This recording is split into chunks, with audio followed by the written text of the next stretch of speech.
നിങ്ങൾ എങ്ങനെ മെഹനാസിനെ സ്വീകരിച്ചു? ഞാൻ യൂട്യൂബിലെ വീഡിയോസ് ഒന്നും ആദ്യമേ കണ്ടിട്ടില്ല. റിഫ മരിച്ചത് ഞാൻ ടി.വിയിൽ കണ്ടെന്നല്ലാതെ ഡീറ്റെയിൽ ആയിട്ട് ഞാൻ കാണാൻ ഇതുവരെ പോയിട്ടില്ല. എന്തോ എങ്ങനെ പഴയ ബിൽഡിംഗ് തള്ളി മറിച്ചിടേ. ഇൻസ്റ്റാഗ്രാം യൂസ് ചെയ്യുന്ന ഒരാളാണ്, അത്യാവശ്യം ഇൻസ്റ്റാഗ്രാം സജീവമായി നിൽക്കുന്ന ഒരാൾ.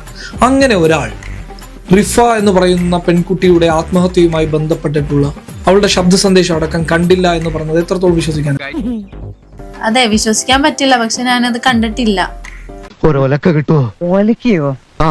ഒലക്ക ഉണ്ടാവില്ല കേട്ടോ, ഒരല് മതി. അങ്ങനെ വിവാദങ്ങളൊന്നും നോക്കില്ല എന്ന് പറയുന്ന സഫ മെഹനാസിനെ കല്യാണം കഴിച്ചതിന് ശേഷം പിന്നീട് അങ്ങോട്ട് സൃഷ്ടിച്ചതൊക്കെ വിവാദങ്ങളും കോൺട്രവേഴ്സീസുമാണ്.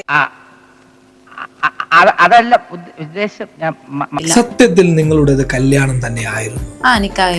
നിക്കാഹ് കഴിപ്പിക്കുക തന്നെ ആയിരുന്നു. അതിനു മുൻപ് മെഹനാസിന്റെ കൂടെ നിങ്ങൾ താമസിച്ചിരുന്നില്ല? മുന്നേ താമസിച്ചെന്ന് പറഞ്ഞെങ്കിൽ വീട്ടിൽ വന്ന് ചോദിച്ചു.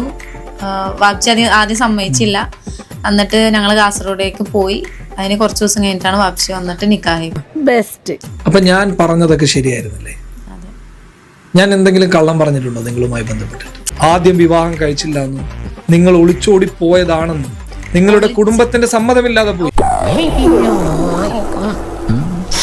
എന്താ ഉറക്കം വരുന്നു? ഒളിച്ചോടിയല്ല, വാപ്ചിക്കായിട്ട് നമ്മൾ സംസാരിച്ചു. സ്റ്റേഷനിൽ പോയിട്ട് നമ്മൾ എഴുതി നമ്മുടെ ഒരു ഇഷ്ടപ്രകാരമാണ് പോണേ എന്ന് പറഞ്ഞൊക്കെ എഴുതിയിട്ട് അങ്ങനെ വിട്ടിട്ട്. ഞങ്ങളുടെ നാട്ടിലെ അതിനൊക്കെ പറയാറ് ഒളിച്ചോട്ടുണ്ട്.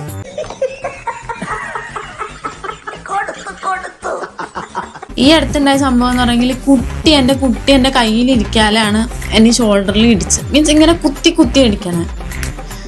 അപ്പൊ എന്റെ മോൻ അലറി.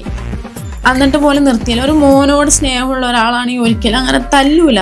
ഇതിനൊക്കെ എന്താ വേണ്ടെന്നറിയോ? അവന്റെ മുഖം പിടിച്ചിട്ട് തേക്കാത്ത ചുമരും അങ്ങോട്ടും ഇങ്ങോട്ടും ഇട്ടങ്ങോട്ടും. ഇപ്പൊ എന്ത് തോന്നുന്നു? റിഫയ്ക്ക് എന്ത് സംഭവിച്ചതാണെന്ന് ഇപ്പൊ നിങ്ങൾക്ക് എന്ത് തോന്നുന്നു? ഈ ഒരു 2 കൊല്ലത്തിൽ ഞാൻ ഇത്ര അനുഭവിച്ചിട്ടുണ്ടെങ്കിൽ ആ ഒരു 3 കൊല്ലത്തില് അവള് നല്ലോണം അനുഭവിച്ചിട്ടുണ്ടാവും. അവൻ കുട്ടി എത്ര വിഷമിക്കുന്നുണ്ടാവും.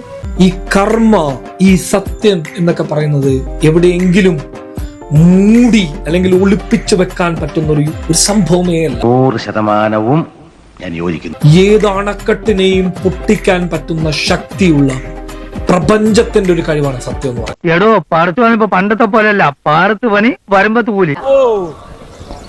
അപ്പൊ അതിനൊരു തീരുമാനമായി.